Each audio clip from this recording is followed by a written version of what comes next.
Part 3 of the story of Debbie Drazich. I decided to do this one as a video. Not sure why. So Paul and Debbie I spent hours with them. Paul and Debbie were very active in the bus ministry for Believers Baptist Church, which is now Hope Baptist in Hephzibah House. It was all the very same thing. And Paul and Debbie they ran the bus ministry for years. And I worked with Paul in the bus ministry. And so I was with Paul, 6 to 10 hours a week.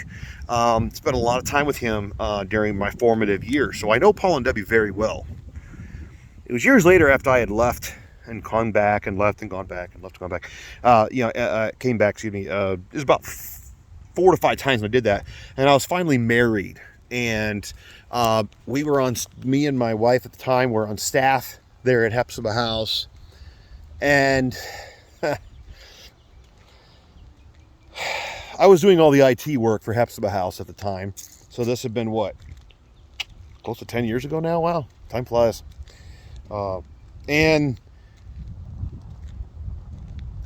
my dad told me that he was suspicious that Debbie was up to some things.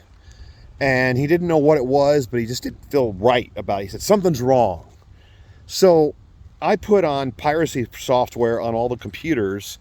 And the piracy software, what it did, it was keylogger. I could see every move it recorded. It was live recording of everything. This was back then it was state-of-the-art software. Now it's common, but back then it would have been state-of-the-art software. So we had access to all of Paul and Debbie's information, because they had actually accessed not only all the business information for Hephzibah House, and this was all done on Hephzibah House computers, by the way. This is not their computers, all Hephzibah House computers in the Hephzibah House office. And so a lot of people didn't realize is that that's what we were doing. I'm so sorry, I just had a brain fog moment. Bear with me. It's been hard to tell all this tonight. So the software recorded everything on that computer. And we started to see a pattern of Debbie's conversations. And yes, we read them. And my father read them, and Dave Holloman read them, and they had everything because I gave it all to them. So we had their email conversations, we had their text messages, because she was using a texting app with her conversation with her family, and we began to realize how much they hated us. But it was more than that.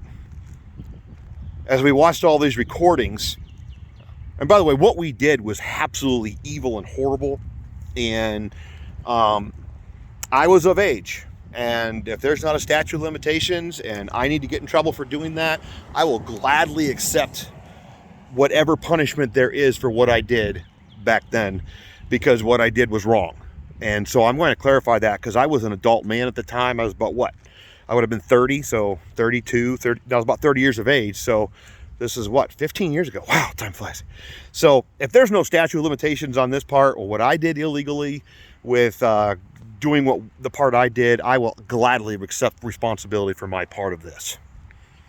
Now, that being said, I'm going to continue the story. We actually had access to all of Paul and Debbie's private accounts, because she had logged into all of her accounts through the computer. So I went to my dad and I said, Dad, I've been noticing that she is logging into her private accounts, but she's typing in the credit card number. That's the ministry's, it's Hephzibah House credit card. And so Dad says, find out more information. Let's see what's going on. So I said, okay. So I began to record, and I began to see that she was actually doing a substantial amount of purchases with the credit card on her own Amazon Prime account and on other websites, and I'm like, oh my gosh. And then I heard the way she was talking with her daughter and son, and I'm like, okay, something's seriously wrong here. So we started to dig deeper, and we started to realize that money was missing. Now, I had never been involved in the Hephzibah House finances in my entire life. I knew nothing about the finances at Hephzibah House until that time. We began to dig into receipts, and we began to dig, and we began to dig, and we began to dig, and it started going from 1,000 to 2,000 to 3,000 to 4,000 to 5,000 to 6 to 7, 10, 20, 30, 40, 50, 60. It was somewhere around I don't know the exact amount. I'm wanting to say between around $70,000 to $80,000 that could be proven that Paul and Debbie had embezzled from Hephzibah House. So my dad, Ron Williams, he called the lawyer, the same lawyer that had told them to keep the story quiet about my brother Aaron when he died, to keep the story quiet about him, his deathbed revelation that Jenny Hoke, the previous school nurse, had oral sex with him on more than one occasion and also had done other things to him. And he's the one that said, don't say any word, it's a deathbed revelation, doesn't mean anything. That same lawyer is the same lawyer that's told my dad, he was Boot the Mule guy, I forget his name, but he had a ministry called Boot the Mule. He's an evangelist in the IFB. I believe he lives in Ohio. That lawyer advised my dad to keep this whole situation quiet. He said, first of all, you can't let them know how you know this information because what you did was illegal, and if you do that, they're going to use it against you. And he said, second of all, he said, you don't want the IRS to ever know about this because we're a nonprofit organization. So they said it's very important that this story is kept very quiet and they never find out about it. So hours were spent. Donald, my brother, was involved. Wenda was involved.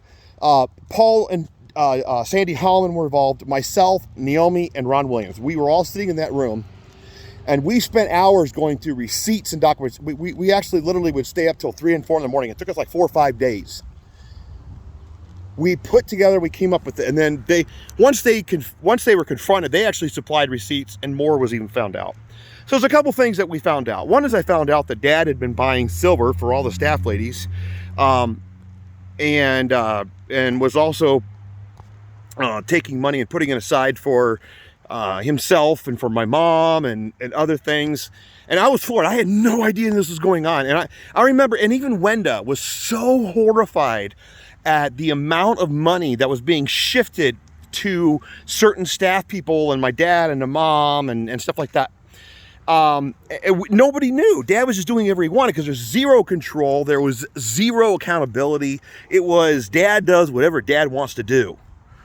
And Dad is the owner of the corporation. It was him. He had full control. He could do whatever he wanted to do. And he did. The decision was made to confront Paul and Debbie Drazich. They were concerned, and Dad was scared. He said, look, I remember him sitting in that room talking to the lawyer on the phone. He says, Debbie knows all of our secrets. She's the school nurse. She knows everything. So we've got to handle this very carefully. And the lawyer's like, oh yeah, you've got to really handle this carefully because if she decides to start squealing on you guys, you're screwed.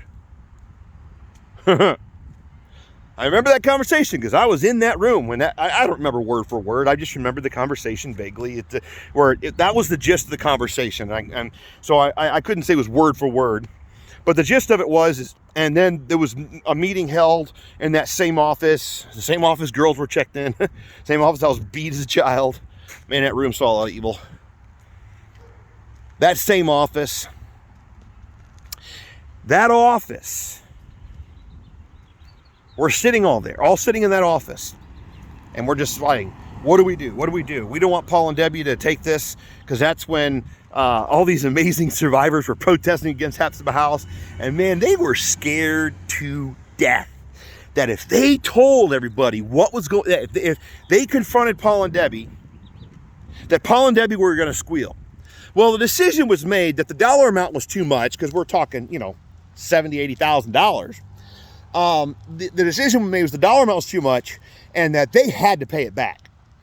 And so, that was the decision that was made. So Dave Holloman was like, well, Paul carries a gun all the time, and I'm really concerned that we confront Paul on this. He's going to shoot us. So Dave Holloman was packing. My dad was packing. And then behind the office door, behind the closet door, in that closet, I stood with a shotgun. Because we were all concerned that Paul was going to blow our heads off when he got confronted for all this money being stolen.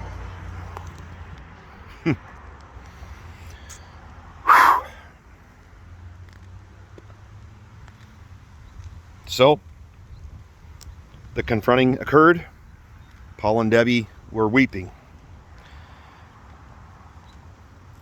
I will give Paul and Debbie incredible credit for this moment in their lives. But Paul and Debbie had some points. And I remember one of the things Paul told me later. He said, look, we saw how you guys spent money. We saw that you all had the credit cards and you all could do whatever you wanted with it. And we're like, well, if you can, why can't we? He's right. My dad bought anything he wanted to. Naomi bought anything she wanted to. Donald bought anything he wanted to. My mom, anything she wanted to. And frankly, Shafin Kagan, my brother-in-law, he bought anything he wanted to. Now, Jim Kagan always asked Dad for permission. And there was times I did not ask for permission. I would just I needed something for the sound room, I just go buy it. I did the same thing. I only used it for the ministry, but it doesn't matter. I still didn't get permission, but there was no checks and balances. Everyone did what they wanted. So while we're doing all this analysis, we discovered that the average expenditures on the credit card were sitting around $100,000 a year. We're like, what the heck? And I remember Wenda sitting in that room weeping, and she said, Dad, this is not our money. This is God's money. And we are spending $100,000. And she threw the receipts on the table, and she said, how can we do this? This is not of God. And I looked at my dad and I said, Dad, I am appalled with what we're finding out here. Not just because of what Paul and Debbie did, not because of all the money they spent, but I'm appalled because, Dad, we are spending money that people are giving, that people are tithing and sharing.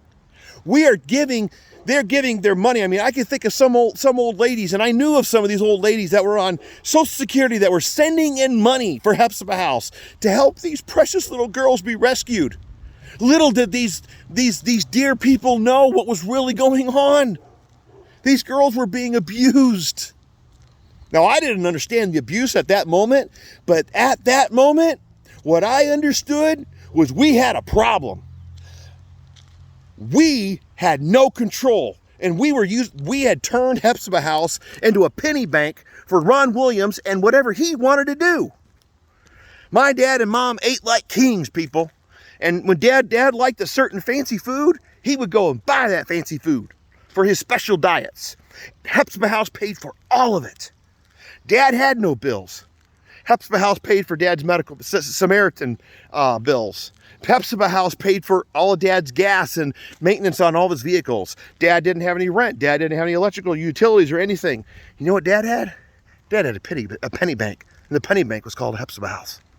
But because he's the actual director of Hephzibah House and all the bylaws were in his name, legally, he's good. Ethically, morally, he's evil. But there's one thing I cannot believe he hasn't gotten by with. My gut tells me there's some significant IRS fraud.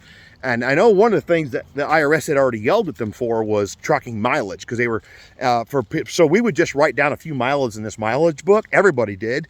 Just write down a few miles when you use ministry vehicles. So we would write down, we did personal, so that way it just looked good. And so we all used the vehicles and the tax-exempt gas on the ministry vehicles. Everybody did. We were all told to. It was like a perk. It was a perk. Dad took care of us. Now, the IRS, if they knew about that, would have screamed. A lot of the food that was purchased for the girls never went to the girls. That was all for us, for the Williams family, Donald and Wenda and their family, Ron Williams and his family, Naomi and Shafin Kagan. Now, once I got married, I didn't get much. A couple times where I was so in trouble that we couldn't afford to even buy food, my wife and I would go and I went to my mom and said, can we have some food? We weren't getting the food because I was no longer on the property grounds. But Donald and Wenda got whatever they wanted. Naomi and Shafin Kagan got whatever they wanted. Jim and Dawn got whatever they wanted. And Dad and Mom got whatever they wanted. Now back to Paul and Debbie. Paul and Debbie sold their house. And they paid off that debt. Church discipline was taken on them. They sold their house and they paid that debt off. Paul told me, he said, Ben, I was not going to let them hold that over my head. He said, they were treating me so bad. He says, there was no way. And they were. Paul and Debbie were treated like dirt. Now, it is of my opinion that one of the reasons that Paul and Debbie have not come out about the evils of Hephzibah House, they know about my dad's moving of money around and transferring of funds in the illegal money activity. Debbie has told me that she knows enough information about my father's spending and money laundering is what she told me, that Dad would be in prison for that alone. Debbie has told me that to my face, folks. So why haven't Paul and Debbie spoken up? Well, Paul told me and Debbie told me that she knows that if she speaks up, the Dad's going to come back at her about all the stuff she did as a nurse that was malpractice. So it's basically like the United States and Russia with nuclear weapons. It would be mutual destruction. So because of the mutual destruction clause in this relationship between Paul and Debbie Drazich and Ron Williams and Hephzibah House and Dave Holloman and Donald Williams, well, you get in the picture. It's mutual destruction. But these guys all have one problem. I'm not scared of any of them anymore. And so I feel like Ukraine right now.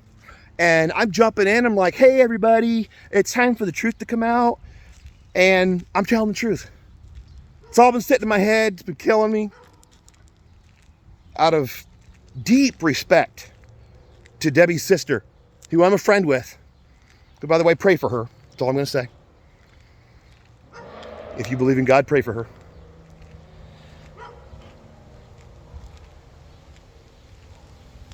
Mutual destruction. That's what's going on here. I cannot believe my father's not in trouble with the IRS. Debbie is making a lot of money, makes very good money working as a nurse here in the state of Indiana. Paul is an ordained minister, and he is, I believe, down in Kokomo, Indiana somewhere, and he works at a church, and he's a biblical counselor. Now, Paul means well, but the way he threatened me and the way he told me that he would go after all those horrible-ass girls and all those stupid former students, and he was just talk to about them just the way my brother Joel would. And the way he talked about them, with that vicious tone, he had this fire in his eyes. He's like, they better not. I'll go after them. I'll sue all their asses and I'll destroy those girls. When he told me that, I began to realize that Paul and Debbie were not good people. And then Debbie told me to my face, she said, Ben, it's all your dad's fault. He made me hold those girls down. He made me do those physicals. He made me move that money around. That is what she told me to my face. Now, I don't know how that works. I honestly don't know how that works. I'm just saying, for all the legalities of what I'm blowing out here. I'm just saying that my dad is not an innocent man. Debbie Drazich is not an innocent man. And Paul and them is not an innocent man. Debbie is not an innocent lady, excuse me. Paul is very much aware of all this. He's a part of the cover-up. That's why I've named him also in my statements tonight. Paul and Debbie Drazich embezzled tens of thousands of dollars. And by the way, that was all that could be proven. We actually guesstimate it was closer to $100,000 to $200,000. We knew that, but we only made them pay back what could be proven. I think it's very important to state that. So what they paid back and what was actually stolen, we guesstimate is closer to $200,000. And I remember that because we just kept digging and just kept finding, and just the farther back we dug. And so one of the issues is we discovered that there was no accountability for any cash. And we never could account for cash. And she said, well, I just took 100 here and 100 there. So what does that tell you? I was a former porn addict. I'm a recovering, I call myself a recovering alcoholic, a recovering porn addict, and a recovering abuser. You know what I'd say to that? I remember when I was in porn, I only looked at a little bit of porn. So there's no way you just took a little bit of cash, 100 here and 100 there. So yes, the guesstimate is probably closer to 200,000 is what we're guessing. Now, Hephzibah House spent around $350,000 or more a year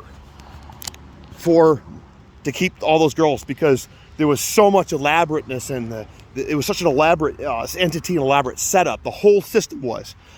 What actually went to the girls was very, very little. What actually was for the girls was very, very little. So most of the money that came in as tithes and offerings and some supporting churches around the United States and in the Independent Fundamental Baptist Circle, majority of that money was, I would say, what? 80-90% went to overhead, and maybe 5%. Basically, all it covered was the food, because the girls, if they wanted anything, the parents had to send money in. If money wasn't sent in, they didn't get to have it. I mean, they were charged for aspirin, for crying out loud, like a hospital. And so people would donate all this paper and pencils and pens and nice stuff. And then the girls would be charged for it. The parents had to put money in their daughters' accounts called the student account. And then the girls had to pay for that stuff that had already been donated to Hephzibah House. I'll end this for now, but I've just begun, y'all. I'm done. I thought I was done with the secrets 2 years ago, but having the permission to finally tell the story of Paul and Debbie Drazich for the sake of one of the victims has opened up another whole door of memories in my mind, and it's just like, oh my gosh, it's just never going to end. I love y'all. Believe survivors. Ron Williams should be in prison, and Debbie Drazich should be in prison. Have a good night.